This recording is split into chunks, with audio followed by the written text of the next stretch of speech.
வணக்கம் நண்பர்களே.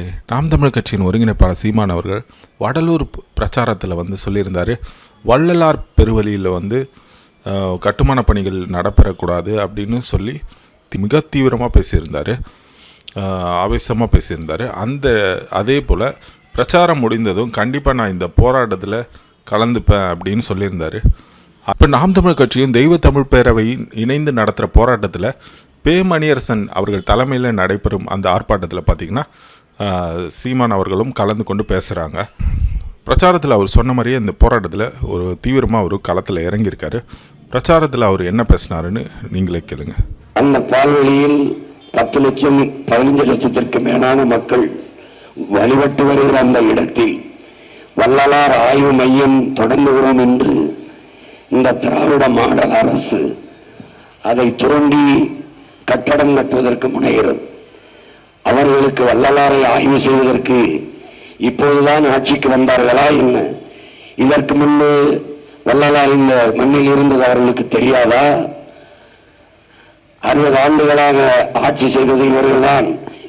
திடீரென்று நம்முடைய வள்ளலார் பெருமகன் மீது ஆய்வு செய்கிறோம், அவரை பற்றி தகவல் சேமிக்கிறோம், அவரை பற்றி அரிய பெரிய தகவல்களை இங்கே மக்களுக்கு தெரிவிக்க போகிறோம் என்று கட்டடம் கட்ட காரணம் அதற்கு 100 கோடி ஒதுக்கி கட்டடம் கட்டுகிறார்கள். ஐயா ஸ்டாலின் அவருடைய சொந்த மைத்துனர் அதற்கு பொறுப்பாக இருக்கிறார்.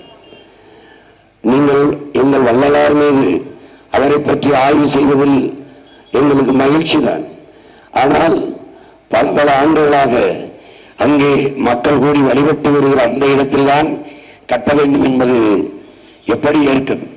பக்கத்தில் வேறு ஏதாவது இடத்தை தேர்வு செய்து நீங்கள் கட்டலாம் என்பதுதான் சன்மார்க்கத்தை ஏற்றுக்கொண்ட எனது உறவுகளினுடைய விருப்பம், எல்லோருடைய விருப்பமும் கூட. கட்ட வேண்டாம் என்பதில்லை, அந்த இடத்தில் கட்டக்கூடாது. அதிகார திமிரில் மீண்டு கட்டினால் நீங்களே நிரந்தரமாக அதிகாரத்தில் இருக்கப் போவதில்லை.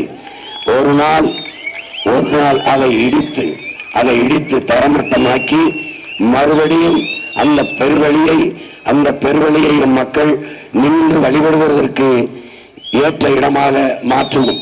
அந்த தென்ன செலவை எங்களுக்கு வைக்காதீர்கள், அந்த வேலையற்ற வேலையை நீங்கள் செய்யாதீர்கள் என்று இந்த அரசுக்கு எச்சரிக்கிறோம்.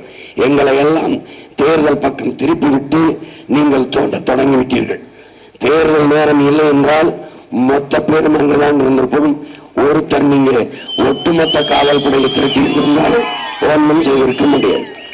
இப்போ ஒன்றும் கேட்டு போகல, 2 நாள் தான், 2 நாள், நாளைக்கு நாளும் மறுநாளும் பரப்புரை முடிஞ்ச பிறகு நீங்க தோன்றீங்க, நான் பார்க்கிறேன் எப்படி தோன்றீங்கன்னு பார்க்கிறேன்.